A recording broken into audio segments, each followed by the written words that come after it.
Une reine musulmane, alliée aux pirates les plus redoutés de la Méditerranée, qui a un jour imposé ses conditions à un sultan pour l'épouser. Ce n'est pas une légende, c'est l'histoire vraie de Saïda Allura, souveraine de Tétouan.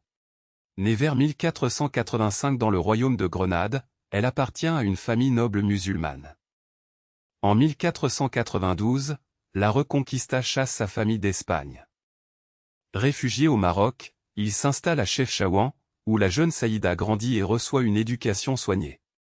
Elle épouse le gouverneur de Tétouan, Abu al-Hassan al-Mandari, et l'assiste activement dans les affaires de la ville.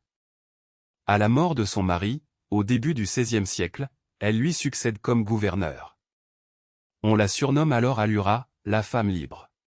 Marquée par la perte de l'Andalousie musulmane, Saïda Allura se donne un objectif, affronter les puissances ibériques sur leur propre terrain, la mer. Elle transforme le port de Tétouan en un véritable chantier naval, construisant et réparant des navires de guerre. Pour renforcer sa flotte, elle s'allie au célèbre corsaire Barberousse, qui domine alors l'est de la Méditerranée.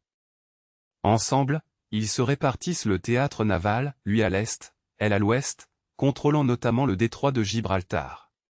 Ces expéditions visent les navires espagnols et portugais, rançonnant prisonniers et cargaisons. Son nom devient si redouté que les Espagnols la surnomment parfois la Barberousse tétouanaise, en écho à son puissant allié. Pendant près de 30 ans, elle gouverne Tétouan d'une main ferme, mêlant diplomatie et piraterie. Aucune négociation concernant des prisonniers ibériques ne peut se faire sans passer par elle, marchands, émissaires, diplomates, tous doivent traiter directement avec la souveraine. Selon plusieurs historiens, elle serait la dernière femme de l'histoire islamique à avoir porté officiellement le titre d'Allura, réservé aux souveraines exerçant un pouvoir politique et militaire à part entière, et non simplement épouse ou régente. En 1541, le sultan Ahmed al-Ouattazi la demande en mariage. Selon la coutume, elle devrait se rendre à Fès pour les noces. Elle refuse. C'est le sultan qui doit venir jusqu'à Tétouan pour l'épouser, un fait absolument unique dans l'histoire du Maroc.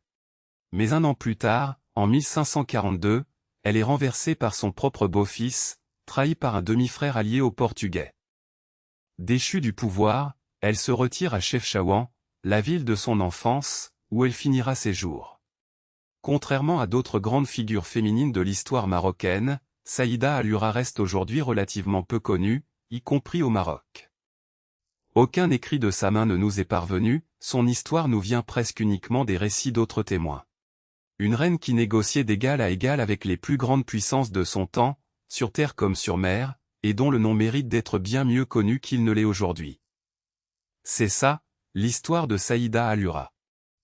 Abonne-toi pour découvrir tout ce que le Maroc a gardé secret.